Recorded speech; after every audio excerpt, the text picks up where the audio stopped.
Hello and welcome to Men of the Den. My name's Eric and it's Friday.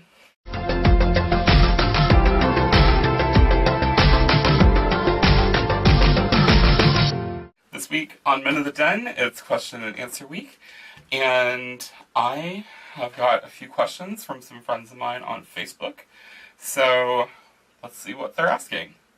My cousin Tanya asks, I'm mostly known as a fruit fly. I prefer Homo Honey. That's a new one to me, but I kind of like it. Which do you think is better name? P.S. I totally hate fag hag. I getcha.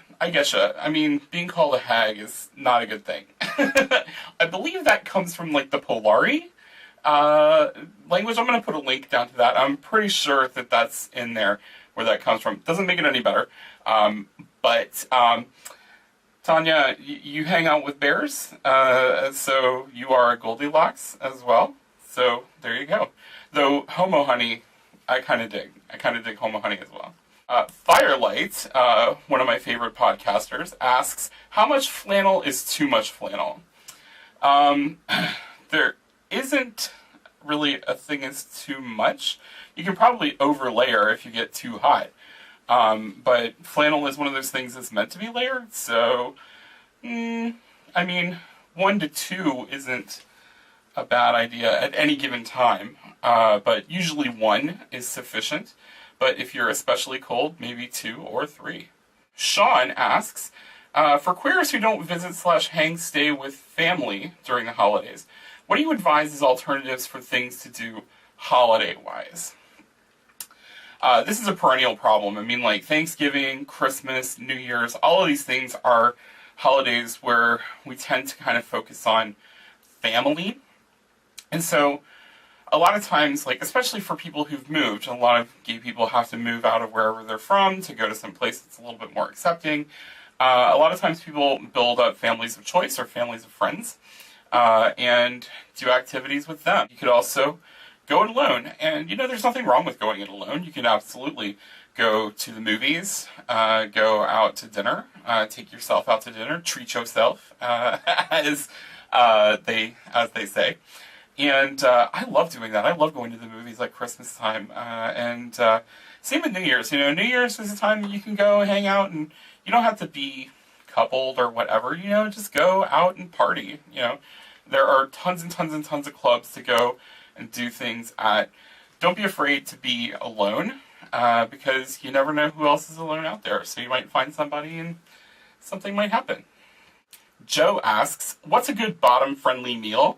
Oh my god, this is so crazy. Like, this weekend on Sunday, Cubs Out Loud, another one of our friendly queer podcasts, run by some of our good friends, Chester and Jeff and Gary and Damon. Those guys are going to be having a full-length conversation about bottoming and food.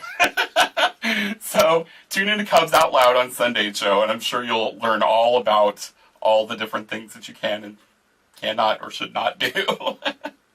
So my friend Dan says that part of the paper he's writing is about the heritage commodification of gay spaces and how gay business owners are selling the brand of gay to the general public.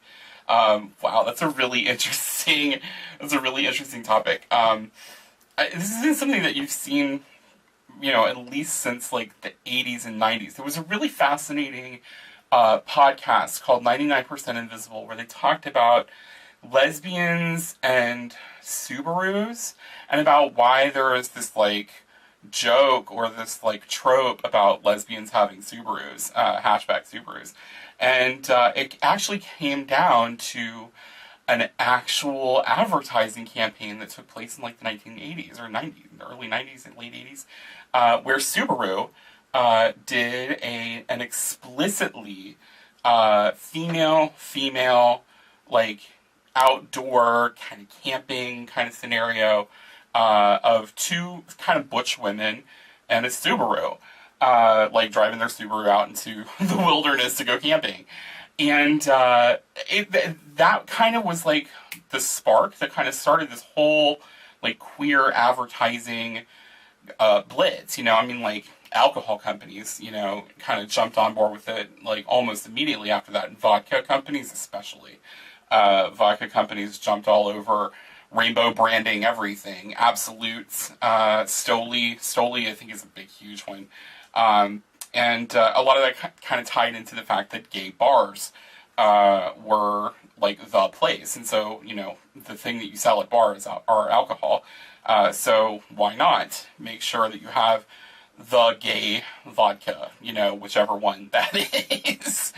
And, you know, and, you know, honestly, people in the gay community like to support other gay businesses or businesses that recognize that gay people are part of society. And so, you know, we take our time and our money to those places and to those brands that kind of open those doors. A lot of people have kind of gotten down about this, you know, lately because, you know, pride parades and pride festivals are so corporate these days, and that, you know, there's this kind of pushback against like the selling of gay brand identity, and there's a back and forth argument to be made about politicization and branding and advertising, and about something that was inherently political becoming kind of consumerized. And you know, those festivals are not cheap. They are not cheap to produce. And it's difficult to kind of get the money for such a thing because we live in a capitalist society. So you wind up having, you know, brands be a part of your identity. There's a lot going on there. Good luck, Dan. Good luck to you in trying to write a little bit more about that. Woo asks, when you're alone, do you just helicopter? I don't necessarily helicopter, but I do pace a lot. That's one of those things, like, I'm kind of an antsy / nervous person, and so I do kind of get into a groove and need to bust some energy out. I also have a very restless leg, and so my leg and my knee bounces like up and down like constantly. So no helicoptering, but definitely a lot of fidgeting and a lot of pacing and a lot of kind of sometimes just even rocking back and forth because like I need to work out whatever the hell the energy that's in me is. Dan asks a really complex question, and I don't know that I'll be able to answer it in the time that we have left, but he says, what makes us queer? What makes our culture different, obviously, besides same-sex attraction? And that's a really good question, and it requires like a lot of in-depth kind of back and forth discussions about it, and I don't think that I alone can actually answer that question, so I'm going to throw it to you, the viewers. What do you think makes queer culture different than general culture, like, you know, mainstream American heterosexual cis culture? What makes queer culture different? Leave your comments down below in the crotch, and for those of you who like this video, please give me a thumbs up. If you want to see more videos like this, please subscribe to our channel. You can find us on YouTube, Facebook, Twitter, Tumblr, and Instagram, and I'll see you all next Friday. Cheers!